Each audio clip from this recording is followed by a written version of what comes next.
La Contrahistoria. Un programa presentado y dirigido por Fernando Díaz Villanueva.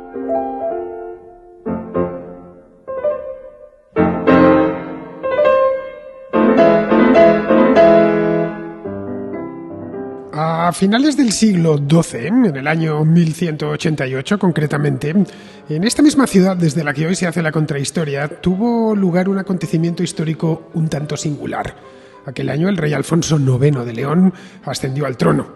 Hasta aquí todo normal. El noveno de los Alfonsos leoneses pertenecía a una dinastía medieval, los Borgoña peninsulares, y heredaba la corona de su padre, Fernando II, que había reinado durante más de 30 años. Pero Alfonso no lo tenía fácil. Era muy joven, solo tenía 16 años, y la tercera esposa de su padre quería quitárselo de en medio para colocar en su lugar a su hijo Sancho. Para colmo de males, el reino de León se encontraba emparedado entre los de Castilla y Portugal, ambos nacidos del propio reino leonés solo medio siglo antes, pero que ambicionaban repartírselo. No eran esos los únicos problemas con los que se encontró. En la frontera sur, los almohades empujaban desde Al-Ándalus y el tesoro real estaba en bancarrota por la ambiciosa política expansiva de su padre. Quizá por todo ese cúmulo de calamidades, Alfonso IX decidió hacer algo que ninguno de sus antepasados había hecho antes: convocar una curia regia a la que asistiesen no solo los obispos y los aristócratas, sino también los representantes de las ciudades. Eso era algo revolucionario, ya que el monarca implicaba al pueblo llano en la toma de decisiones por primera vez en la historia. La curia extraordinaria se reunió aquí mismo, en la colegiata de San Isidoro, en la primavera de 1188. No era extraña la elección. Esta es una iglesia que había mandado construir Fernando I siglo y medio antes, junto a los restos de la muralla romana. Para engrandecerla y dotarla de mayor importancia, poco después depositaron en ella los restos de San Isidoro de Sevilla. La monarquía leonesa estaba muy vinculada con el templo, tanto que lo adecuaron para acoger el Panteón Real. Las sesiones se celebraron en el claustro, y como era de prever, los representantes de las ciudades expusieron sus exigencias, que fueron debidamente atendidas por el monarca. De aquella curia regia, ya transformada en cortes, las primeras de la historia, emanaron los denominados decreta, un conjunto de 17 estatutos o decretos que fueron sancionados personalmente por el rey. El primero de estos decretos reza textualmente: en el nombre de Dios, yo, don Alfonso, rey de León y de Galicia, habiendo celebrado curia en León, con el arzobispo, los obispos y los magnates de mi reino, y con los ciudadanos elegidos de cada una de las ciudades, establecí y confirmé bajo juramento que a todos los de mi reino, tanto clérigos como laicos, les respetaría las buenas costumbres que tienen establecidas por mis antecesores. A partir de ese momento ya no se volvería atrás. León y Castilla pasaron a reunificarse con el hijo de Alfonso IX, Fernando III, y se siguieron celebrando cortes de forma regular durante las centurias siguientes. El ejemplo se copió en otros reinos como el de Aragón o el de Portugal, donde instituciones similares fueron apareciendo y desarrollándose a lo largo de los siglos XIII y XIV. De aquellas cortes medievales nacidas en León, derivan las cortes contemporáneas que vieron la luz en Cádiz a principios del siglo XIX, coincidiendo con la invasión francesa. Desde hace más de 10 años, los decreta de las Cortes de 1188 están inscritos en el programa Memoria del Mundo de la UNESCO, lo cual es motivo de orgullo para esta ciudad, para nuestro país y, por extensión, para todo el orbe hispano. Pues bien, algo como esto merecía una contrahistoria. Gracias a la Fundación de Castilla y León tenemos el privilegio de hacerla en el mismo lugar donde sucedieron los hechos. Para Alberto Garín y para mí es un honor. Esperamos estar a la altura de nuestra querida audiencia y de tan insigne lugar.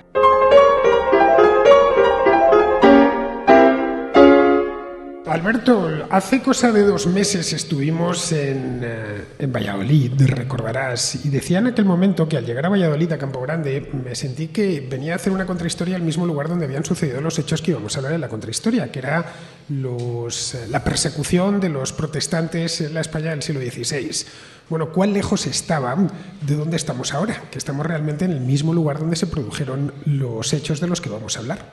Sí, porque la idea entonces era hablar de una novela de Delibes que versaba sobre la ciudad de Valladolid, en la ciudad de Valladolid. Hoy vamos más lejos. Venimos a hablar de las primeras cortes modernas, las de 1188, celebradas en la colegiata de San Isidoro de León, y lo hacemos en la Colegiata de San Isidro de León. Nunca mejor dicho, en un salón que está pegado al claustro, que es donde Alfonso IX, como os contaba en la introducción, reunió aquella curia regia, porque no se llamaron cortes al principio, sino curia regia, y por primera vez incluyó a representantes de las ciudades, que entiendo yo que elegirían en aquellas comunidades, no sabemos con qué método de elección, pero desde luego sí sabemos que eran cibes, es decir, ciudadanos. Y aquí creo yo, Alberto, que lo suyo sería plantearse qué es exactamente un ciudadano, porque todos parecemos tenerlo claro, pero a lo largo de la historia no ha sido lo mismo en lugares como el sur de Europa a lo que era en el norte de Europa. El planteamiento de ciudadanía. Hace ya tiempo, en una contrahistoria, en la que hablamos sobre las ciudades, no sé si lo recordaréis, los contraescuchas más veteranos, hacíamos esa diferenciación que era importante, en qué consistía una ciudad, qué era un ayuntamiento, cómo el ayuntamiento era realmente, o el municipio, mejor dicho, era realmente la unión de ciudadanos y no tanto un lugar físico, y esos ciudadanos deciden dotarse de un gobierno. La idea del ciudadano romano, del cives, de la civitas. Bien, aquí nos encontraríamos con algo parecido. Bueno, en realidad el gran reto que tenemos que plantearnos al abordar la historia de estas primeras Cortes de 1188, que en principio, como has dicho en la introducción, tienen la característica de haber permitido que a las reuniones acudieran no solamente los magnates, sino también los representantes de las ciudades, es entender hasta qué punto estamos en efecto frente a la primera reunión donde acuden esos representantes de las ciudades, si tenemos claro quiénes son esos ciudadanos. Tú has apelado ahora al pasado clásico, al del mundo romano, podríamos ir más atrás, al del mundo griego. Todos tenemos en mente la creación de la democracia en Grecia a finales del siglo VI a.C. Algo importante a entender es que una de las características en esa constitución de las ciudades griegas es que aquellos que eran ciudadanos eran aquellos que se comprometían con la ciudad. Es decir, uno es un ciudadano porque se obliga con su ciudad, y el hecho de haberse obligado hacia la ciudad le va a conferir determinados derechos. Esto nos puede sorprender hoy porque pensamos que el punto de partida es que como somos ciudadanos tenemos derechos y quizás en algún momento obligaciones. Y no, el origen es al revés. El origen es, puesto que yo me comprometo con la ciudad a la que voy a pertenecer como ciudadano, eso significa que asumo las obligaciones que esa ciudad me exige y a partir de ahí me derivan una serie de derechos. Esto es muy interesante porque cuando va a llegar al mundo romano, cuando los romanos van construyendo su imperio, lo construyen sobre un modelo de ciudades, es decir, el origen es una ciudad, Roma, pero a medida que van extendiendo el imperio, lo que van haciendo es incorporar nuevas ciudades dentro de su territorio y aplican ese sistema de señores que se han incorporado al imperio. Si ustedes quieren formar parte de manera plena de este imperio, pueden, como ciudadanos, es decir, asuman las obligaciones que supone ser un ciudadano y a cambio le daremos determinados derechos. Y progresivamente esos derechos pueden ser más amplios, del derecho latino al derecho romano y demás. Pero es el primer elemento a tener en cuenta. Un ciudadano es alguien que se compromete con la ciudad y, por tanto, solo porque se ha comprometido y asume las obligaciones puede tener derechos. Un ciudadano entendido al modo romano o grecorromano. Eso es importante hacer la distinción. Sí, es importante cuando entramos en el debate del parlamentarismo, por ejemplo, respecto al mundo anglosajón, que sabéis que compiten por ver quién tiene el parlamento más antiguo, porque claro, el concepto de ciudadano en el mundo anglosajón difiere totalmente. El hecho de ser un ciudadano en el mundo clásico, en el mundo grecorromano, implica, como acabo de decir, que asumes obligaciones, por tanto tiene unos derechos, y entre esos derechos, uno de ellos puede ser el de propiedad. Pero no es que yo soy ciudadano porque soy propietario, porque soy ciudadano, tengo derecho a la propiedad, entre otros derechos. En el mundo anglosajón difiere. En el mundo anglosajón uno es propietario y por tanto se convierte en ciudadano. Es decir, de partida solo los propietarios pueden ser ciudadanos. La diferencia es evidente. Cuando se establece todo este modelo de derecho anglosajón, estamos hablando ya de los siglos V, VI, VII, por tanto los anglosajones ocupan un territorio que ya estaba ocupado, que había sido romanizado, que había sido distribuido, había sido repartido, de modo que estos conquistadores se enfrentan a una sociedad donde hay unos propietarios claramente establecidos porque parten del modelo previo del derecho romano. Entonces, claro, en el mundo anglosajón, por ser propietario me convierto en ciudadano, en el mundo grecorromano, por ser ciudadano puedo ser propietario, que es una diferencia realmente importante. En el mundo antiguo encontramos, ya sé que vamos a hablar de las Cortes de León, pero cuando se habla de cualquier asunto histórico es bueno ir hacia atrás para entender por qué eso sucedió.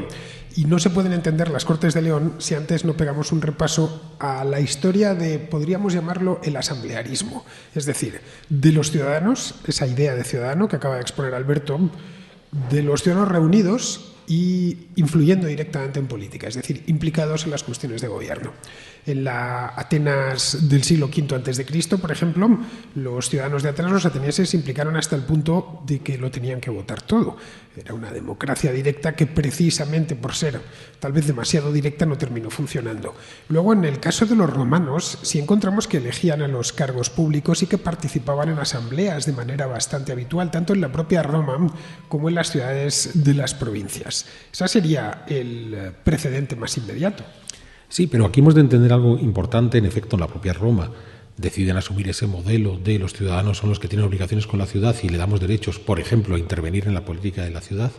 Y al final lo que vamos a generar es un grupo de representantes que de alguna manera van, entre comillas, heredando el puesto. Es decir, los senadores, los miembros que estaban en ese gobierno de la ciudad, terminan por ser los hijos de los senadores previos, los nietos de los senadores previos y demás. Con lo cual, observad con qué facilidad el ciudadano parece que se convierte en eso que en las fuentes llaman magnates. Porque al final cuando decimos, no, es que los que se reunieron con el rey fueron los magnates y lo que cambia Alfonso IX es que incluye a los ciudadanos. Pero es que en las asambleas urbanas, históricamente, los que habitualmente formaban parte de esa asamblea urbana eran los magnates, es decir, estos senadores, ya sea en el Senado de Roma, ya sea en los senados urbanos de cada una de las ciudades del imperio, comenzando por esta en la que estamos hoy, León. O sea, de partida León se constituye como un campamento romano para la Legión Séptima Gémina, pero con el pasar de los siglos termina por consolidarse como realidad urbana, tiene un gobierno municipal propio, y entonces en ese gobierno intervienen los ciudadanos, pero al final no intervienen todos los ciudadanos, sino aquellos que deciden tomar responsabilidades en ese gobierno y que al paso de cierto tiempo se convierten en esos magnates urbanos. Esas asambleas terminarían convertidas, por lo tanto, en algo similar a senados urbanos, podríamos llamarlo así. Eso es. Senados urbanos que caen con la llegada de los bárbaros, de las invasiones germánicas. En el caso de Hispania, a diferencia de lo que sucedió en Britania, que fue una región del Imperio Romano muy levemente romanizada, Hispania lo estaba mucho, aquí se encontraron con tradiciones políticas muy consolidadas. Y eso tuvo influencia cuando llegaron los visigodos. Esto es muy interesante. Tú y yo hemos tenido ocasión de entrevistar en varias ocasiones a José Sotochica, que es un historiador que ha analizado en profundidad este mundo hispanogodo. Sotochica lo que nos muestra es que cuando se está construyendo el reino visigodo y esa construcción realmente se remata en los tiempos de Leovigildo, para eso dedicó Sotochica el libro precisamente a Leovigildo, por tanto, no quedemos con esa idea de que hay un reino visigodo plenamente consolidado en la península ibérica desde finales del siglo V, hay que esperar hasta mediados del VI. Leovigildo, en ese proceso de construcción del reino, sabemos que tiene que enfrentarse, por ejemplo, a ciudades que tenían cierta robustez militar, como Sevilla o Córdoba, y que estaban gobernadas por senados integrados por hispanorromanos. O sea, los visigodos tuvieron que ir combatiendo contra las autoridades locales que tenían en la península ibérica, y buena parte de esas autoridades eran aquellos primitivos senados romanos que se siguieron manteniendo durante la primera etapa de la ocupación visigoda de esa península ibérica. Otra cosa es que tipos como Leovigildo y antes de él otros reyes visigodos empezaron a entender la importancia de ese sistema de administración. Dijeron, oye, pues al final no es tan absurdo lo que estos romanos hacían. Una cosa es que tenga que destruirles porque son mis enemigos y otra cosa es que no pueda aprovechar esas formas políticas para mi propio gobierno.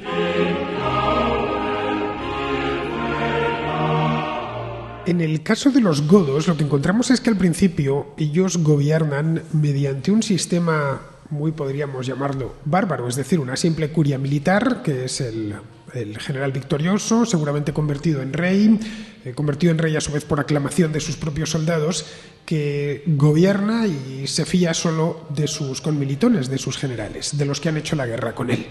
Citando de nuevo a Sotochica, que van por donde sombrean las lanzas, va imponiendo su voluntad. Pero claro, su voluntad solo llega donde sombrean las lanzas, donde están presentes desde el punto de vista militar. Cuando llegan a Hispania se encuentran en una sociedad ya muy urbanizada. Hay ciudades grandes, como puede ser el caso de Córdoba, por ejemplo. En la propia Sevilla ya existía, estaba itálica, Toledo era una ciudad romana, Zaragoza, Tarragona, Valencia, la propia León era un campamento romano que había devenido en ciudad, y otra ciudad que había en esta zona, que era importante, llamada Astúrica Augusta, conocida hoy como Astorga, que está en la provincia de León, que era donde terminaba la Vía de la Plata. Bien, cuando llegan estos godos, una de las cosas que hacen es instituyen, mejor dicho, más que empiezan a hacerlo, instituyen un organismo nuevo llamado concilio, no concilio en el sentido eclesiástico del término que tenemos hoy, en el que generalmente en Toledo, aunque no necesariamente en Toledo, es que en Toledo estaba la corte, el rey se reúne con los capitostes del reino. Entre ellos están naturalmente los obispos. Estos concilios visigodos son el precedente más inmediato. Pues es muy curioso porque en efecto de partida los concilios, y todos lo asociamos inmediatamente a una cuestión religiosa, y en efecto en los concilios visigodos se debatían cuestiones religiosas, cuestiones teológicas, pero no solo. Nos quedan los decretos de muchos de estos concilios donde descubrimos que aparte de debatir estas cuestiones religiosas también se debatían cuestiones de la administración pública, del común de las gentes. ¿Quiénes integraban estos concilios? Pues inicialmente derivaban de aquellas curias militares donde el objetivo es: yo como líder militar del grupo me reúno de aquellos de mis generales que son más eficientes en el campo de batalla y me van a asesorar, pero en el momento que, y sobre todo a partir de Leovigildo, ya he establecido un reino que tengo que administrar, esto ya no puede ser tan sencillo como vamos a seguir tirando de una ocupación militar, sino hay que dar un salto hacia la administración pública.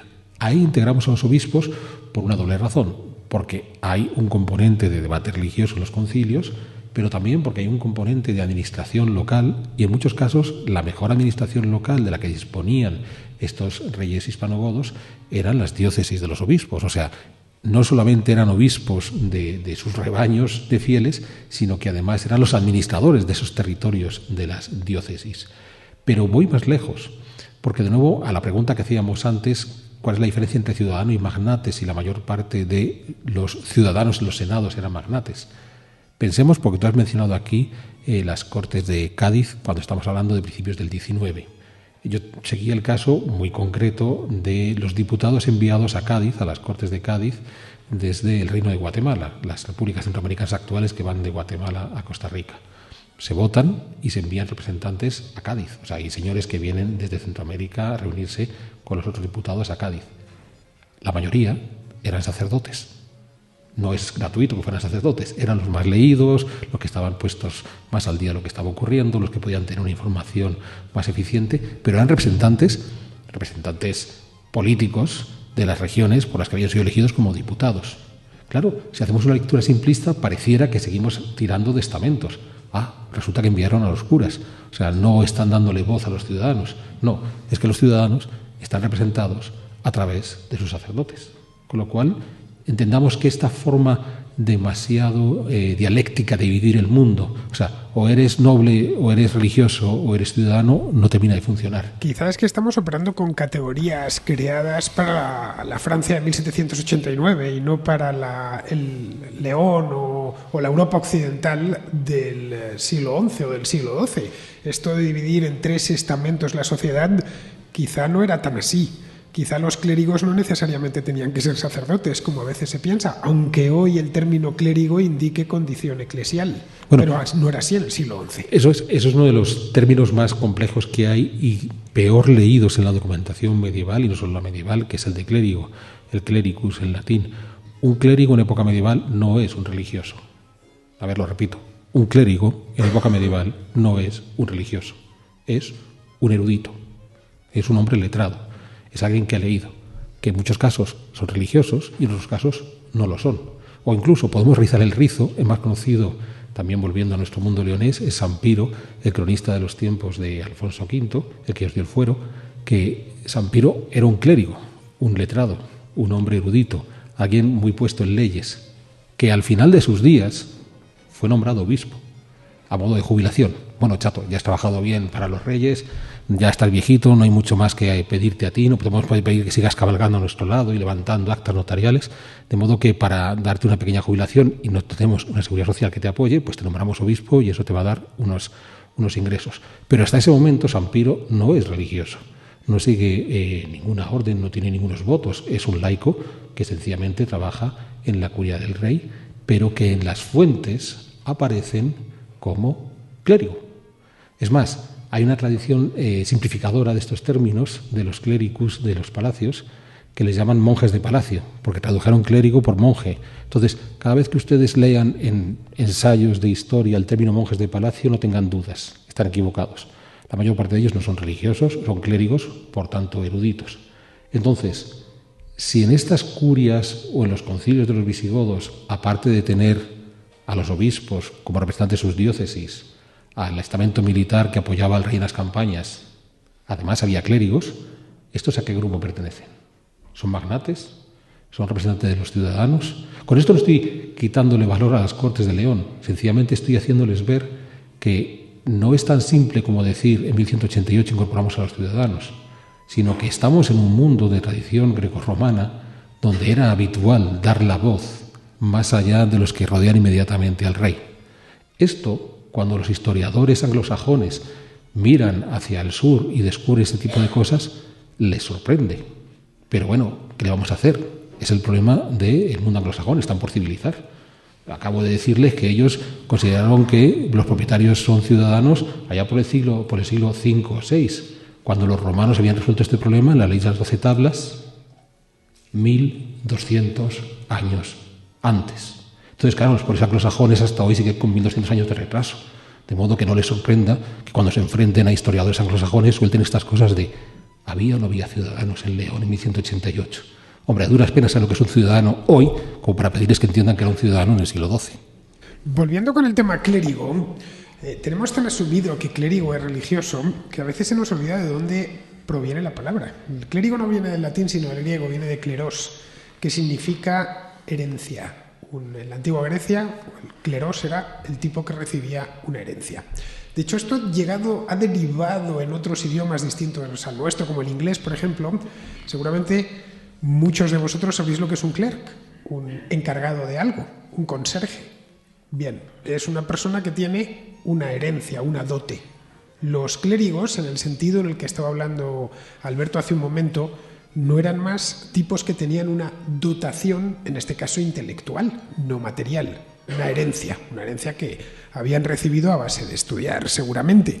Por lo tanto, cuando vamos a las fuentes y nos encontramos con que hay clérigos por todas partes, no necesariamente tienen que ser religiosos. Y esto ayuda a desbrozar bastante el camino, porque nos saca de esa cáscara en la que la historiografía tradicional nos ha metido. Realmente el mundo está inmóvil, no hay apenas evolución hasta finales del siglo XVIII.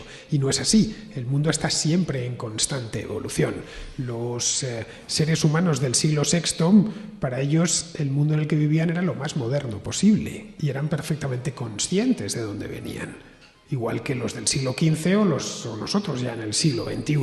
Por lo tanto, no pensaban que viviesen en un mundo inmóvil, por más que las cosas fueran más lentas, mucho más lentas desde luego que hoy. Bien, terminando ya con el tema visigodo, que es importante porque supone el pasado visigodo, supone la base en la que se legitiman estos reinos cristianos, especialmente el de León, que fue el primero en aparecer como heredero del reino de Asturias.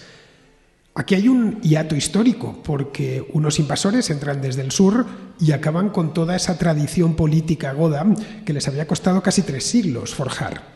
Y se vuelve otra vez al punto de inicio, al caudillo militar con su curia militar, sus conmilitones, que son los únicos que mandan.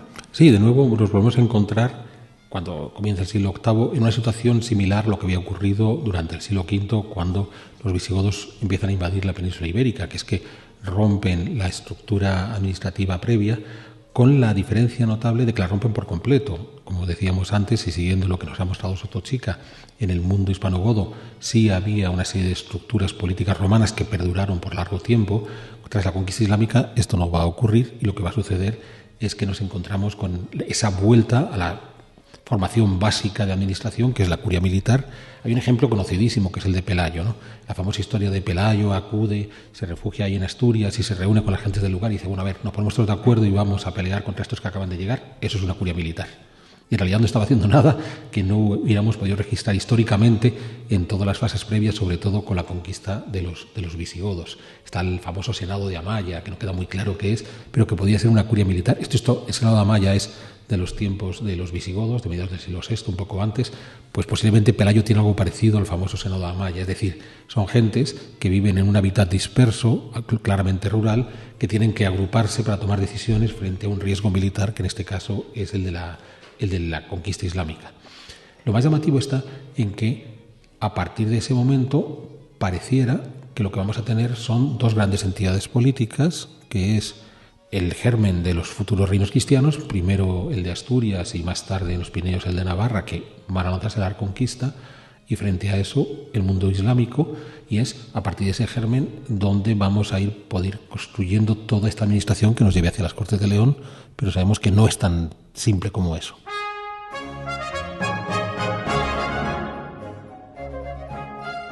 Efectivamente, no es tan simple como a veces nos suelen contar, al menos en los libros de historia, que tratan de simplificar de una manera que cuando tratas de llevarte eso a un relato medianamente coherente, no terminas de entender cómo los reinos aparecen por arte de Birli-Birloque. No es así. El Reino de León es un proceso histórico que empieza nada más producirse la rebelión de Pelayo y los suyos y que poco a poco va tomando forma. Y toma su forma final cuando saltan la cordillera, porque aquí de nuevo estamos ante un tema que se suele ocultar y no entiendo muy bien por qué, porque no hay nada político por detrás, es simple estrategia bélica. Una de las cosas que vemos en la Reconquista, y llamémosla así, Reconquista, no sin miedo a que nos señalen con el dedo ni nada de eso, y si nos señalan con el dedo, la verdad, a Alberto y a mí nos da igual, cuando los cristianos saltan la cordillera, que está aquí a nuestras espaldas, aquí al lado, una de las cosas que hacen es ponerse a reorganizar Asturias. No es extraño que cuando saltasen el sistema central, la Sierra de Guadarrama, se pusiesen a reorganizar la submeseta norte. Sí, esto es importantísimo entenderlo.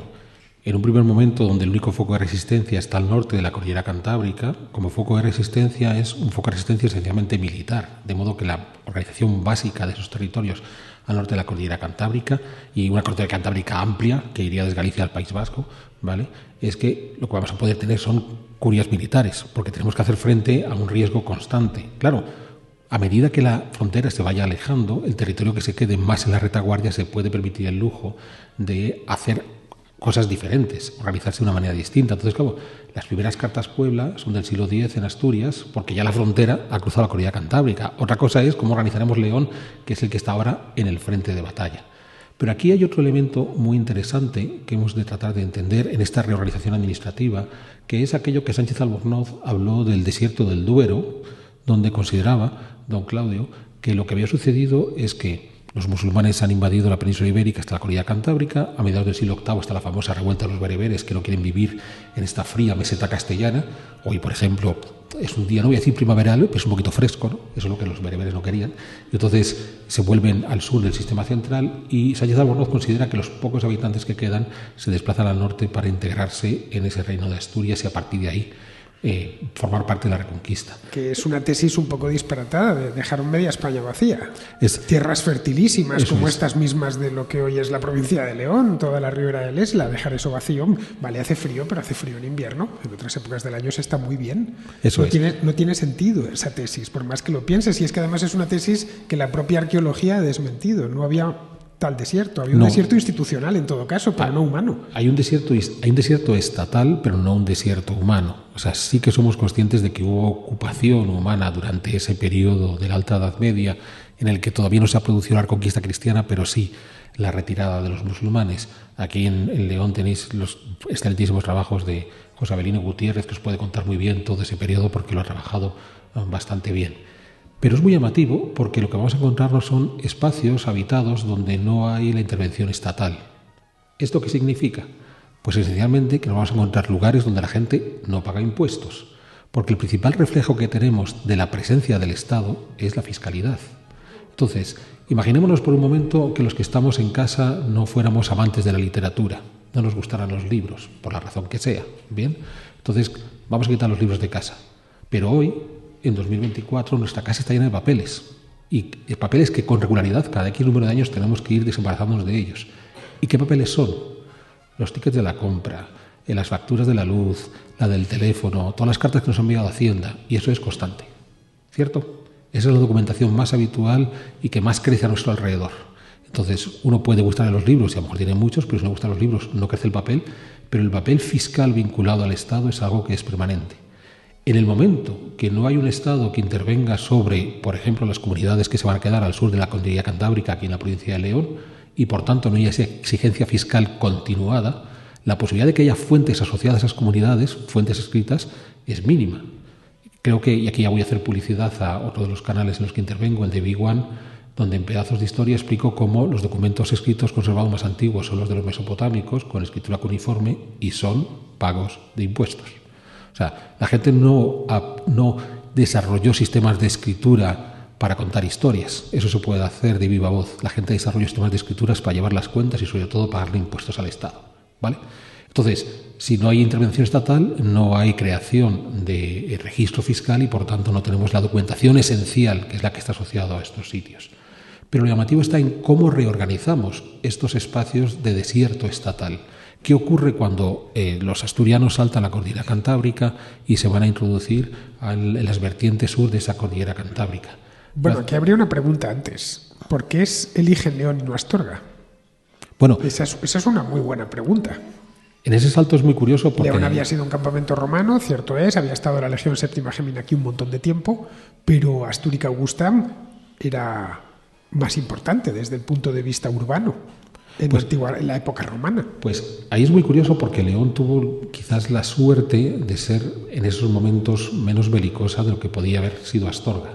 Pensemos una cosa, cuando se estableció León en tiempos del Imperio Romano, en esencia lo que hicieron fue establecer un gran campamento militar a partir del cual controlar todo el noroeste de la península ibérica y esencialmente las explotaciones de oro, que conoceréis todos, las que tenemos tanto en la zona de Astorga como sobre todo las médulas en el Bierzo. Pero lo hacen, digamos, desde la retaguardia, o sea, no se meten de lleno, sino que tienen un campamento un tanto aislado del lugar inquietante y pueden ir enviando las patrullas para hacer cobros fiscales, para supervisar la construcción de los canales, para verificar que no están robando el oro, para lo que sea. Pero el cuartel está en una situación retranqueada. Claro, una situación retranqueada no solamente frente a la explotación del oro en la zona del Bierzo o de la Margatería, sino también respecto a la propia cordillera. Es decir, desde el punto de vista de los romanos sí que tiene una ubicación militarmente interesante. Pensemos cuando Estados Unidos interviene en Irak. Sus tropas no están acuarteladas donde están los problemas. O sea, sus tropas no están acuarteladas en el Kurdistán. Sus tropas están en Bagdad y el Kurdistán queda lejos y voy mandando una serie de misiones militares que van bien pertrechadas para esos momentos duros en los que tienen que acudir al Kurdistán a pararle los pies a quien tenga que pararle los pies. Lo mismo ocurre aquí con esa legión romana. Entonces, a partir de ahí, cuando el Imperio Romano se va al carajo y llegan los visigodos, Astorga vuelve a tener otro inconveniente. Si ya la primera vez Astorga era un problema, la primerísima vez era un problema porque era una de las capitales tradicionales de los astures que fueron muy belicosos con los romanos. Entonces tampoco era plan de irse a meter en la capital de los peores enemigos. La segunda es, vale, tenemos que controlar el oro, pero mejor desde la distancia para estar seguros de que lo estamos haciendo bien. La tercera es que Astorga se convierte en el límite entre el territorio controlado por los suevos y con el territorio controlado por los visigodos. De modo que Astorga vuelve a perder la baza frente a León. Y esta última, cuando saltan la cordillera y vienen a León, en realidad invierten el juego que habían hecho los romanos. Si los romanos habían creado León como un campamento desde el cual controlar las zonas más arriesgadas, las de la cordillera, la del Bierzo, la Margatería y demás, ahora se trata de hacerlo al revés. Se trata de tener una especie de portaaviones desde el que despegar hacia el sur. Solo que esta alternativa es más atrevida. Y prueba de ello está en que los musulmanes en varias ocasiones van a atacar y van a destruir León, sobre todo en los tiempos de Almanzor. Porque digamos que se les ha alejado un poquito. A lo mejor, desde un punto de vista paleolítico, habría resultado más interesante echar este León. O sea, claro, ellos se encuentran en la ciudad hecha, hay una estructura urbana, hay unas estructuras arquitectónicas notables. Tampoco era plan de montarlo y llevárselo por el valle alto del Bernesga. Pero desde un punto de vista paleolítico habría sido más interesante instalarlo más al norte. Pero bueno, aprovecharon que ya había una ciudad de prestigio. Aun con todo está cerca de la cordillera. Sí, pero no lo suficiente. Y prueba de ello es que Almanzor les entró por aquí. No tanto como Astorga, porque cuando ibas a Galicia el hombre pasaba por Astorga. Bien, pues teniendo en cuenta que cuando los asturianos, estos reyes asturianos, consiguen bajar o mejor dicho, subir a la meseta. Consiguen subir hasta la meseta, ya sabes que la gente de la cornisa cantábrica dicen voy a bajar a Madrid, te dicen. No, dirás subir a Madrid, porque Santander está a 0 metros y Madrid a 650. Te dicen, no, pero yo lo veo en el mapa ya, pero eso es una convención, eso del norte y el sur, mientras que la altura no es ninguna convención. Bueno, cuando deciden subir, consiguen, mejor dicho, subir, se establecen en León y empiezan a integrar a toda esa gente que vive en pueblos y en aldeas, en lo que hoy son las provincias de León, de Palencia, de Valladolid, de Zamora, el famoso desierto del Duero de Sánchez Albornoz, que no fue tal. Había gente, se organizaba de manera autónoma, lo que no existía era un actor estatal, un rey, que les exigiese el pago de impuestos. Bien, es en ese momento de reorganización del Valle del Duero, esencialmente, cuando aparecen las Cortes. Y ahí las Cortes hay que entenderlas en esa clave. Bien, ese salto se produce a mediados del siglo IX, ¿de acuerdo? Con Ordoño I, que se deja caer por aquí, y las Cortes va a ser el resultado final de todo este proceso. Como decía antes, cuando saltan la cordillera y se encuentran estas sociedades, estos pequeños núcleos de población, pocos cientos de personas, que no están bajo el control estatal, ¿cómo los integran? Para que veamos el concepto de ciudadano. Yo estudié el caso concreto en el Bierzo en relación a el área al sur de Ponferrada, donde está el Valle del Silencio y demás. Todos conocerán a San Genadio, espero, porque estoy en León, bien, que para eso se inventó la primera biblioteca móvil de la historia, andaba desplazando sus libros de un lado para otro, que tenía que ser realmente complicado. Pues bueno, lo que va a ocurrir cuando ocupan este sector del Bierzo en la segunda mitad del siglo IX es que a los propietarios que vivían en este territorio, a la gente que vivía en este sector del Bierzo, que no habían formado parte del reino de Asturias, los integran dentro del reino a través de un acuerdo muy sencillo. Y es, hasta hoy has tenido suerte, Hacienda no había llegado a tu puerta, pero hoy sí ha llegado. De modo que a ver cómo nos arreglamos para que nos llevemos todos bien. Opción número 1, te conquisto militarmente, acabo contigo y me ocupo tu territorio. Claro, no es que sea arriesgada porque a lo mejor te contraatacan y acaban contigo, sino sobre todo que te quedas sin tus futuros pagadores, así que no es un buen negocio. Claro, Hacienda no nos va matando, nos estrangula, pero no nos mata. Bien, entonces el paso siguiente que plantean es, ¿y si te integro dentro de mi estructura estatal? ¿Y si te nombro conde de este territorio y pasas a formar parte de mi curia regia? ¿Y si te nombro abad, porque eres un hombre muy piadoso y de esa manera tus propiedades pasan a formar parte de la estructura eclesiástica del reino, tú sigues siendo el propietario de esas propiedades, pero ya estás integrado en el reino? Y es lo que van a hacer. Entonces hay un caso muy interesante, es el de Ranulfo, uno de los primeros obispos de Astorga, del obispado ya recuperado. Sabemos que el propio Genadio tenía propiedades en el Bierzo previas a la ocupación del Bierzo por parte del reino de Asturias, de modo que, por tanto, estamos ante esa curiosa integración de, bueno, como inevitablemente tienes que formar parte de mi reino, pues mejor con algunos privilegios que sin formarlos. Claro, a este señor que le nombramos conde u obispo y por tanto magnate, hasta el día anterior, pues era un pequeño propietario que tenía la suerte de no pagar impuestos y estar en su último rincón del Bierzo. ¿Es un magnate real? O sea, cuando lo hemos integrado, claro que lo hemos integrado manu militari, dos alternativas, o te conviertes en conde o acabo contigo. ¿Cuál es la solución? De nuevo es esa necesidad de no ser tan abruptos a la hora de utilizar los términos. ¿Qué significa un magnate? Entonces, este proceso que yo estudié en su tiempo con Ranulfo y con Genadio posiblemente se dio en todo este sur de la cordillera cantábrica. Bien, lo que estamos viendo aquí es una integración en cierta medida militar, porque obviamente el rey de Asturias de turno podía imponer esa voluntad porque negociaba con ellos desde una posición de fuerza mayor. ¿Qué es lo que va a pasar con el transcurso del tiempo? Pues lo que va a ocurrir está en que, según se va alejando la frontera, podemos reorganizar el territorio que se queda en la retaguardia de otra manera. Con todo es muy curioso porque la frontera se les cayó a los leoneses, al rey León, no solamente al reino de León, sino a toda esta región noroccidental, se les cayó de golpe en los tiempos de Almanzor, a finales del siglo XI, del siglo X. Del 10. Cuando, al año 1000. sí, cuando se deja caer por aquí. Pero una vez derrotado, a partir de ese momento ya sí que la frontera se aleja. Y a partir de ese momento ya se puede cambiar el discurso. Yo les hablaba antes de un personaje que ya conocen ustedes, que es Sampiro, el cronista. Sampiro en esencia era un abogado y era un hombre docto en leyes que fue utilizado por Alfonso V y más tarde por Bermudo III para renegociar. ¿Os acordáis que a tu tatarabuelo le hice conde de estas tierras y de esa manera se integraron vuestras tierras, esas tierras en mi reino. ¿Os acordáis que a vuestro tío tatarabuelo le hice abad y de esa manera las tierras? Vamos a renegociar. Pero en lugar de enviaros un militar, os voy a enviar un abogado que es mucho peor. Bien, y de esa manera vamos a establecer una nueva estructura administrativa del territorio. Entonces, claro, a partir de ahí abrimos un debate. Bueno, hay un problema. Y el problema está en, claro, si no tenemos las reglas de juego claras, me puedes hacer trampas. Entonces, bueno, ya no va a ser una cuestión militar, va a ser una cuestión legal, pero pongamos las reglas de juego claras sobre la mesa.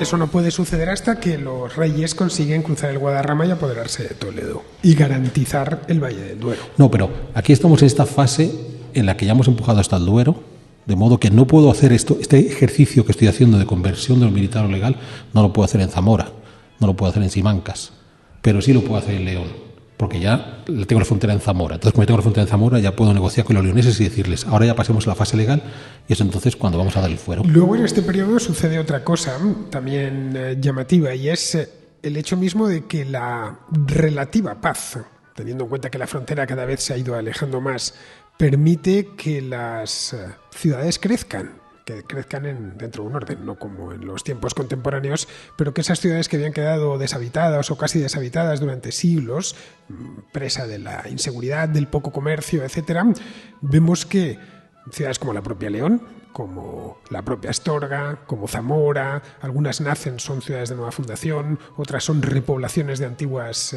ciudades romanas, y esto genera sus propios habitantes y sus propias dinámicas urbanas que también tienen importancia. En efecto, o sea, estas ciudades que han ido creciendo progresivamente son las que se tienen que integrar y, como digo, son con las que tiene que negociar alguien como Alfonso V cuando da el fuero de León en 1017 o en 1020. O sea, lo que hemos hecho es pasar de la ocupación militar, porque estamos en la frontera, a una ocupación legal, estableciendo unas reglas de juego que, insisto, en el caso de León es el fuero de León. Entonces, ¿dónde está la importancia del fuero de León? No es el primer fuero, hay fueros previos, las cartas Pueblas en Asturias, pero sí es aquel en el que se ejemplifica mejor, porque claro, León es la capital. Entonces, hemos decidido establecer la capital del reino en León, y el rey tiene que negociar con aquellos tipos a los que ve todos los días, porque ya le da una carta a Puebla, a un pueblo perdido de Lugo. Bueno, pues pasé por ahí una vez y no voy a volver a pasar. A lo mejor ni siquiera he pasado, he mandado ahí un emisario. Pero el León vivo. Es más, Alfonso V es el que sienta los cimientos de este sitio en el que estamos ahora aquí, de San Isidoro. Entonces, claro, él tiene que vivir aquí y tiene que negociar todos los días con los ciudadanos de aquí. Entonces, claro, sí que me interesa tener un fuero con las reglas de juego claramente establecidas para que no tengamos dudas de qué os estoy pidiendo y qué derechos os estoy dando a cambio de lo que os estoy pidiendo. Pero porque la frontera ya está un poco más al sur, porque la frontera está en el Duero. Ojo, no es que la línea de la frontera sea el Duero, y prueba de ello es que Valladolid tardará casi un siglo en aparecer, sino que en torno al Duero hay una frontera. Esto es muy interesante si lo pensáis, por ejemplo, en la frontera entre México y Estados Unidos en la actualidad. Cuando los mojados cruzan la frontera, a los mojados no los capturan dentro del río, ni los capturan cuando sacan un pie del río y están en Estados Unidos. En Estados Unidos saben que la frontera es una cosa amplia, que es algo que va desde unos cuantos kilómetros al sur del río hasta unos cuantos kilómetros al norte del río. Y ahí hay una frontera. Claro, en los mapas aparece dibujado con una línea perfecta y queda todo muy bonito cuando aparecen los mapas, pero las fronteras no funcionan de esa manera. Bueno, estamos hablando, tú estás poniendo el caso de una frontera moderna con, en fin, tecnología, vehículos, helicópteros, que se puede más o menos esa línea fronteriza vigilar, pero imaginemos lo que era esto en el siglo X. Eso es, por eso es porque hemos de entender que en los mapas que os dibujan, que ponen la frontera en el Duero desde Alfonso III, hay que ser cuidadosos. Es una frontera permeable y una frontera variable. Y entonces, según tenga más fuerza los del norte o los del sur, la frontera se irá desplazando. Lo que no quita que León ya se está quedando un tanto lejos del Duero y, por tanto, sí se pueden permitir este juego legal. Pueden permitirse reorganizar toda la retaguardia. Y dentro de esa, llamémosla, reorganización interna del reino y consolidación del mismo, es cuando aparece un personaje del que hablaba en la introducción, que es Fernando II de León, que es el padre de Alfonso IX. Fernando II reinó bastante, incluso para los estándares actuales, reinó 31 años. Hoy un reinado de 31 años sería un reinado largo. No olvidemos que Juan Carlos I reinó, creo que fueron 39. Vamos, ya en pleno siglo XXI. Reinó 31 años, murió joven a pesar de todo, porque en aquella época vivir más de 55 años ya era un prodigio, pero tuvo una política exterior entre comillas, si queremos llamarlo así, una política muy activa, porque el reino se le había quedado emparedado. Es decir, León había dado lugar a una serie de reinos vecinos, como el de Castilla o el de Portugal. Portugal y Castilla son dos spin-offs del reino de León, que a la vuelta de 50 años tratan de devorar al padre. Y eso es con lo que se encuentra Fernando II. Y necesita lealtad de su propia gente. Pero ya no solamente es que se lo encuentre Fernando II, es que de alguna manera el gran salto en la Reconquista había sido en tiempos de Alfonso VI. Estamos hablando de la ocupación de Toledo y por tanto esa frontera móvil llega hasta el Valle del Guadiana, con todos sus matices, ¿de acuerdo? El Guadiana no es la línea, ni siquiera Sierra Morena es la línea. Esa frontera todavía va a tratar de ser consolidada por Alfonso VII el Emperador, el nieto de Alfonso VI, y a partir de ahí hay un cierto parón en la Reconquista. Y va a haber un cierto parón hasta Fernando III el Santo, que es el que salte Sierra Morena y se vaya. Que hay acciones militares en la frontera, las hay. Entonces no solamente se queda emparedado entre Castilla y Portugal, sino que además hay un cierto parón en la Reconquista. ¿Y eso qué es lo que provoca? Pues provoca un montón de militares ociosos que no tienen nada que hacer porque tienen que ir a pelear contra los moros, entonces se van a pelear entre ellos, que es lo que suele suceder cuando uno tiene demasiados ejércitos y los tiene desocupados. Por cierto, quiero hacer un paréntesis, lo que ha comentado ahora Fernando sobre la vida de las gentes. Cuando nos hablan del promedio de vida eran 30 años, no es que la gente se muriera a los 30 años, es un promedio, y la esperanza de vida siempre es un promedio. Si la esperanza de vida son 30 años, es que se morían muchos niños, lo cual hace que el promedio baje. ¿Bien? Es decir, la gente podía vivir 50, 60, 70 años. Y por lo general los reyes no vivían mucho, no porque tuvieran muchas enfermedades, estuvieran mal alimentados, al contrario, porque eran unos glotones y comían mucha carne roja y entonces se morían de gota porque eran muy brutos comiendo. Y el ejemplo más notable es que, sabéis, podemos recordar los reinados más largos que ha habido en la historia de España. De todos los reinos hispanos, el más largo es el de Jaime I, el conquistador, que gobernó 62 años, pero después de él, el reinado oficial más largo, con rey titular, es el de Juana I, que estuvo 51 años de reina. Diréis, pero estaba loca, que no lo estaba, más que al final que tenía demencia senil. ¿Y por qué reinó tantos años y se murió tan mayor? Pues porque entre las cosas que hacía es que cuando se enfadaba con los marqueses de Denia no comía carne y se dedicaba a comer verduras. Entonces, claro, una señora que se pasó 70 años comiendo verdura, pues aguantaba, tenía una salud de hierro. Entonces, no quiero que se hagan vegetarianos, ¿vale? Nos hemos comido una cecina, Fernando y yo, hoy exquisita. Pero bueno, a pesar de todo, sean ustedes moderados con las carnes rojas y entonces no se morirán jóvenes como los reyes, sino que podrán vivir como la reina Juana mucho tiempo. Bueno, los reyes también, sobre todo en la Edad Media, morían en la guerra porque iban personalmente a la guerra las más de las veces, y la pena de aquella época es que una simple herida te mandaba al hoyo. Se gangrenaba, no había ni antibióticos ni nada que se le pareciese. Pero bueno, esto es hasta la Primera Guerra Mundial, estoy hablando. Hasta la Segunda Guerra Mundial. Hasta la invención de la penicilina, una simple herida podía ser fatal incluso para una persona joven. Es algo que nos cuesta creerlo hoy, pero hace solo 100 años no existía la penicilina. De hecho, se inventó pues eso, hace aproximadamente un siglo. Bien, volviendo con este tema y ya con Fernando II, Fernando II se muere en el mismo año de 1188, es decir, el año en el que su hijo, Alfonso IX, que es un adolescente de la época, no como ahora los chicos de 16 o 17 años parece que tienen 5, igual que los de 35 parece que tienen 17. Están con los videojuegos y pensando que van a ser niños eternamente, están con síndrome de Peter Pan. En el siglo XII no existía el síndrome de Peter Pan, es decir, uno a los 17 años era ya casi un hombre hecho y derecho. Y él hereda la corona porque le tocaba, era el hijo primogénito, pero su padre se había casado 3 veces y de la tercera esposa había tenido un hijo varón llamado Sancho, que la madre intentó maniobró dentro de la corte leonesa para que no reinase, con la excusa de que el primer matrimonio de su padre lo habían anulado, porque el papa lo había anulado, porque se casó con una princesa portuguesa, Urraca, y al parecer eran primos, cosa bastante habitual en los reyes de la Edad Media y la Edad Moderna. Pero eso no sirvió de nada, no le salió bien a la tercera esposa, no le salió la operación y consiguió ser proclamado rey. Y nada más recibir la corona sobre sus sienes, no sabemos exactamente cuándo fue proclamado, pero se cree que fue en enero o febrero, para el mes de abril estaba ya convocando esta curia regia aquí mismo, en San Isidoro. y dispuesto a aceptar la participación de esos representantes de las ciudades de entonces el Reino de León, que podían ser, bueno, el propio León, obviamente, Benavente, Zamora, Astorga, etcétera. ¿Qué es lo que le llevó a eso? Bueno, el motivo inicial lo estás explicando tú muy bien, ese problema que hay en la sucesión de Fernando II, si la corona le corresponde a él o le corresponde a su hermano Sancho, quién es legítimo de los dos, si él es el que realmente puede ser o si el matrimonio de la madre de Alfonso no era legítimo y por tanto no es un hijo legítimo, y sí el matrimonio de la madre de Sancho. Entonces hay un problema ahí en la herencia de Fernando II, que es lo que le mueve a Alfonso IX a convocar estas cortes y buscar esa legitimidad que no solamente habría de venir por parte de, entre comillas, los magnates, sino que incluye ahí también a los ciudadanos. Pero de nuevo, ¿qué habría ocurrido si en lugar de estar en 1188 hubiéramos estado, por ejemplo, en 1088 o en 988 y hay un problema de legitimidad? Pues que posiblemente habría convocado esas curias regias, donde teníamos obispos. Esto se convocó como una curia regia, Sí, no lo olvides. Tendríamos obispos, tendríamos a los compañeros militares y tendríamos a los clérigos. O sea, tendríamos a aquellos que mejor se mueven, aunque no sean magnates, y que nos puedan dar un consejo. ¿Cuál es la diferencia ahora? ¿Por qué de repente se abren las puertas a otro poder dentro del reino, que son los representantes de las ciudades?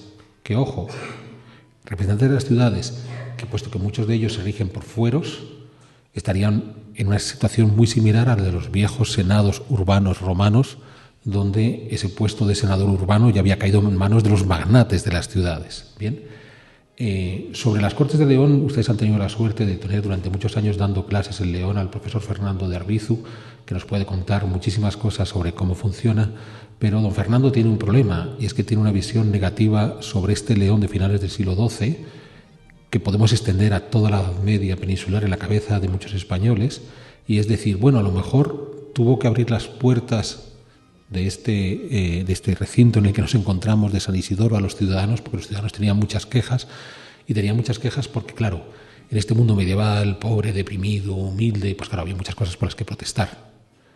Ese es el error. En realidad está abriendo las puertas a unos señores de una ciudad que económicamente está funcionando bien. Este es un elemento que hemos de recordar. En este mundo medieval, la parte rica de este mundo medieval hasta la llegada de los musulmanes era el Mediterráneo en sus dos extremos, ya fuera el Imperio Bizantino, ya fuera en el Reino Hispano-Godo. Pero los del norte eran los muertos de hambre, exactamente igual que en el Imperio Romano, exactamente igual que después de la conquista islámica. Porque vivimos obsesionados con que, bueno, si vienen de estos países nobles y maravillosos llamados hoy Francia, Alemania, Inglaterra, deben ser la pura tosconflema. Pues no, no funciona así. Bien, esos son los países pobres. Aquí estaban los países ricos. El Camino de Santiago no es un camino que trae la sabiduría y la riqueza de Europa para nutrir el norte de España, que es un lugar inculto y pobre. Aquí vienen, igual que los que cruzan en pateras hoy el Mediterráneo, los pobres de Europa que quieren venir a la parte rica de Europa. Claro, esta es la parte rica porque es el extremo de un mercado notabilísimo, que es el mercado islámico. Entonces, todo eso que está trasegando por el mundo mediterráneo puede viajar hacia el norte buscando otros clientes o buscando qué quitar a los otros clientes a través de la península italiana o a través de la península ibérica. Por tanto, cuando estamos abriendo las puertas de las Cortes aquí a los ciudadanos, es que Alfonso IX es consciente de que no solamente tiene que escuchar a los obispos, porque desde el punto de vista religioso algo tendrán que decir, aparte de ser los mejores administradores locales, a sus colegas militares, no vaya a ser que le claven la espada, ¿no?, a los clérigos que le van a explicar cómo funciona, pero también a los representantes de las ciudades, porque buena parte de la riqueza de su reino depende de las ciudades.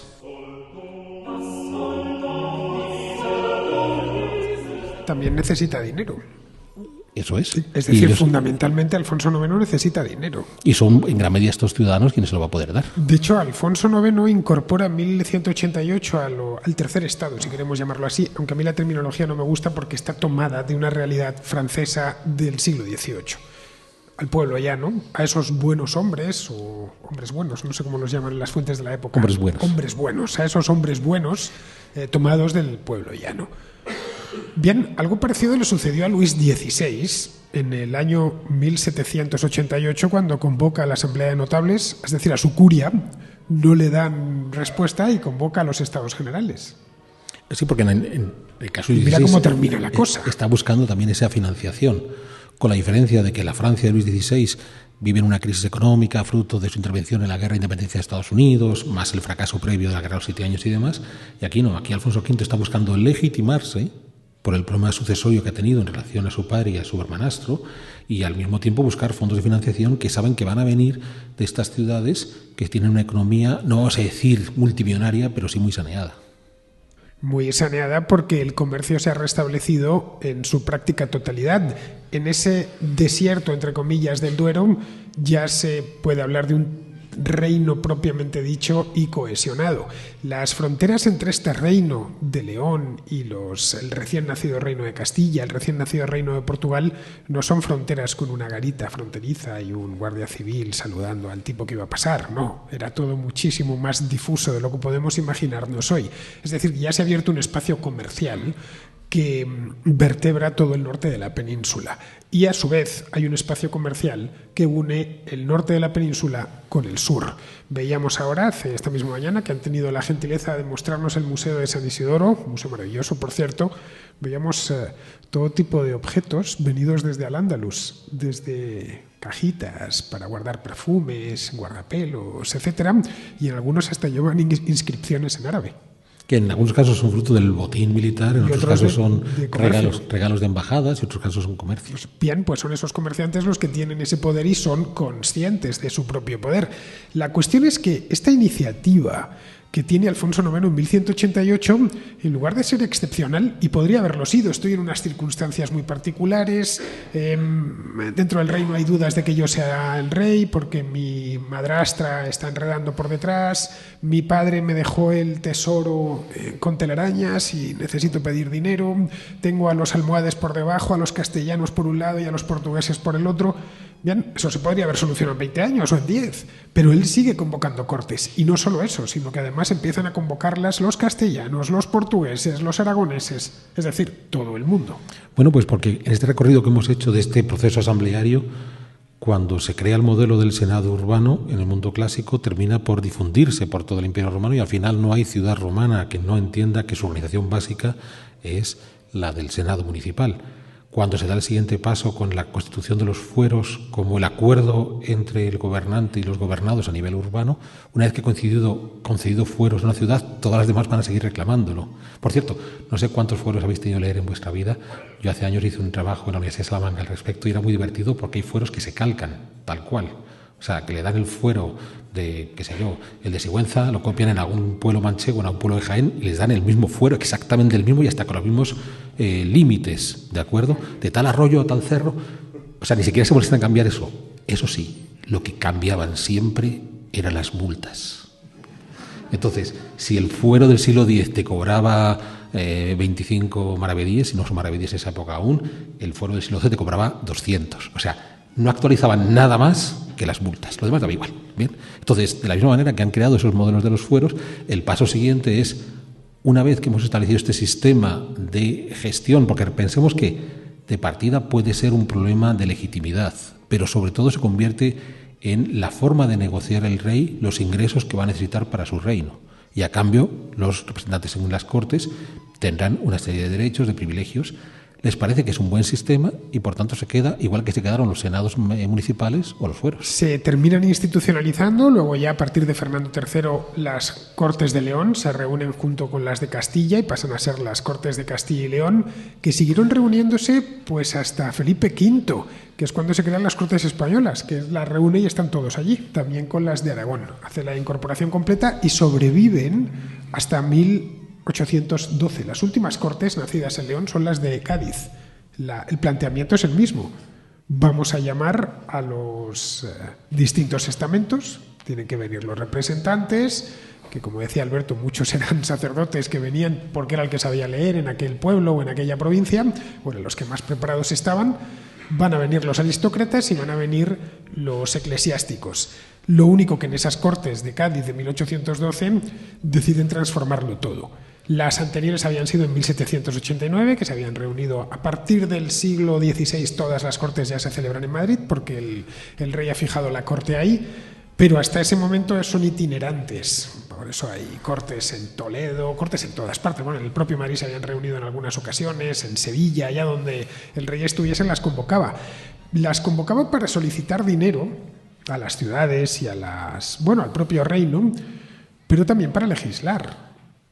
Es decir, eran un órgano legislativo, eran en cierta medida un parlamento. Bueno, de partida, al igual que de estas de 1188, las convocaba para legitimar su trono. O sea, al comenzar el reinado, las cortes... Para que le jurasen, claro. Las cortes eran convocadas en las cuales el rey se presentaba a sus súbditos y decía, bueno, estoy aquí para respetar los derechos que mis antepasados os dieron y a cambio vosotros me aceptáis como rey. Que es muy curioso, porque de nuevo esa aceptación, digamos, por parte de todos los estados es algo que San Isidoro en las etimologías ya había recogido. La necesidad de que los reyes solo podían ser reyes si el pueblo los aceptaba. Y si el rey caía en tiranía, tenían derecho a eliminar al rey. O sea, no tuvo que escribir Juan de Mariana esto del tiranicidio a comienzos del 17 para que los súbditos tuvieran ganas de cortarle la cabeza al rey. Ya San Isidoro, este San Isidoro tan santo que tenemos aquí, él abogaba por acabar con los tiranos si era necesario. Entonces, digamos que, como vemos, es una tradición que no tiene que arrancar en 1188, que encontramos los fundamentos muy atrás. Entonces, de partida, son los que legitiman al monarca, además son el medio por el que el monarca puede conseguir ingresos y, por supuesto, pueden legislar. Son, en cierta medida, una herramienta de consentimiento. Se consiente al poder a través de las Cortes, a través de esa representatividad necesariamente limitada. No es como la actual, que también, por cierto, es limitada, no lo olvidemos, a través de la representatividad que otorga esa institución y que por primera vez se ejerce esa representatividad aquí, en este lugar. Que nació de una manera un tanto casual, como casi todas las cosas a lo largo de la historia. Sí, porque hasta de casualidad. Sí, porque hasta ese momento la idea había sido voy resolviendo problemas ciudad a ciudad. O sea, no ese concepto de reino completo, que es lo que va a plantear aquí Alfonso IX. Y que la idea fue tan buena que lo aplicaron otros reyes del cristianismo. Y esto también se lleva a otras partes de Europa. Tendríamos el Parlamento británico. Bueno, Juan Sin Miedo es el que decide dar Bueno, pero es curioso, por la Carta Magna de Juan Sin Miedo de 1215 abre la posibilidad de reunirse única y exclusivamente con los magnates. Efectivamente. Que es muy simpático cuando los ingleses reclaman su origen del parlamentarismo y uno dice, oye, que la Carta Magna, que además fue revocada a los 2 o 3 años, dejaba clarísimo que el rey solo se reunía con los varones, punto. Tendríamos otros ejemplos más al norte de los Pirineos. Tendríamos el caso británico, que ya hoy ni siquiera los historiadores británicos lo defienden como origen del parlamentarismo, aunque sí es cierto que los británicos han desarrollado muchísimo el parlamentarismo. No hay más que ver el edificio de Westminster, la Cámara de los Lores, de los Comunes, y cómo han mantenido ese sistema parlamentario sin pausa durante cientos de años. Pero sí hay algunas asambleas que han peleado durante estas últimas décadas con la idea del Althing, por ejemplo, el caso de los islandeses o la asamblea de la isla de Man, pero en principio no tienen nada que ver, son más parecidos a los concilios visigodos. Por las mismas se podría solicitar los concilios visigodos como base del parlamentarismo. O sea, voy más lejos, es más parecido a lo que hemos hablado antes del Senado de Amaya, o esa reunión que Pelayo tiene con los pocos caudillos que se encuentran en Asturias contra los visigodos. O sea, son asambleas con un carácter más militar que legislador. Claro, en el momento que se asienta y sigue repitiendo, pues van derivando hacia asambleas más legislativas.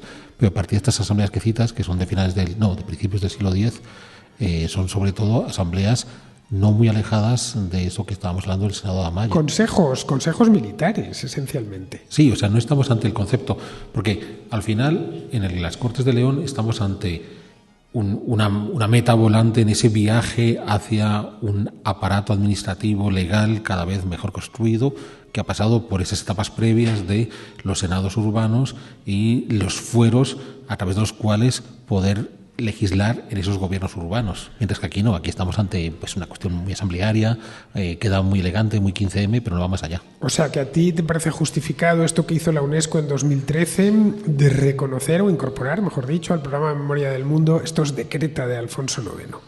Quizás lo más interesante es entender que lo que estamos viendo aquí... Pues además que hubo mucho lío entre historiadores en aquel momento. Lo sé. Fuiste consciente del debate que hubo, ¿no? Soy consciente. Lo que estamos es ante esa etapa final en un desarrollo amplio de siglos donde hemos ido viendo cómo construir este tipo de estructuras y, como tú acabas de decir, unas estructuras que, habiendo sido establecidas a finales del siglo XII, van a poder pervivir de forma relativamente saludable hasta comienzos del XIX. Yo creo que lo que haría falta ahora es que Netflix o Amazon Prime o alguna plataforma, televisión española no, por favor, pero cualquiera de las privadas, que se planteasen llevar a hacer una buena serie con la historia de Alfonso IX, las tres esposas de su padre, en fin, ¿no te parece a ti que daría para los problemas que tuvo con su hijo Fernando III?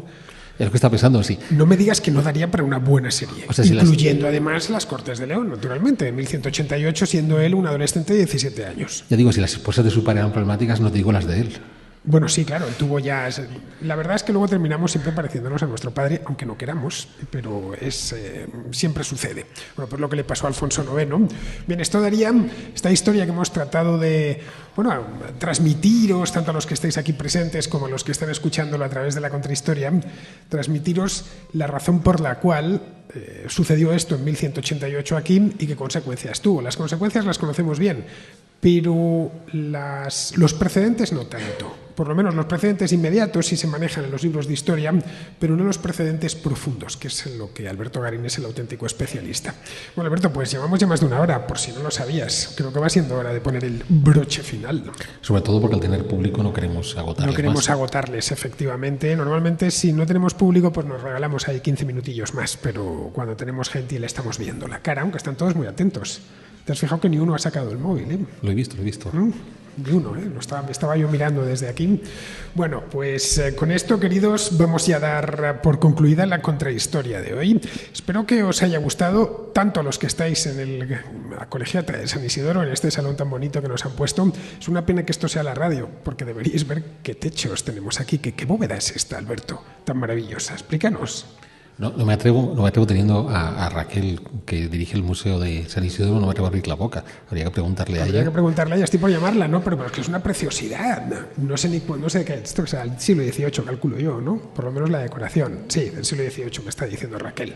Bueno, pues con esto terminamos ya el programa. Ha sido un placer, tanto a los que estáis aquí como a los que estáis al otro lado, que escucháis esto con unos días de retraso. En fin, con esto nos despedimos. Alberto, despídete de tu público. Venga, saca la montera y... Pues quiero comenzar por agradecer a las personas que nos han acompañado en la Colegiata de San Isidoro. Aquellos que no la conozcan, es un lugar que merece muchísimo la pena visitar. Cuando hemos iniciado el recorrido esta mañana, le explicábamos a la directora del museo ese mal uso del término de referirse al Panteón Real de San Isidoro como la Capilla Sistina del Románico. Al contrario, la Capilla Sistina es el Panteón Real de San Isidoro del Renacimiento. Debería ser así se lo hemos dicho a Raquel, se lo hemos hecho ver, que es la directora del museo. Le hemos dicho, mira, bueno, ¿qué has hecho con el público, Alberto?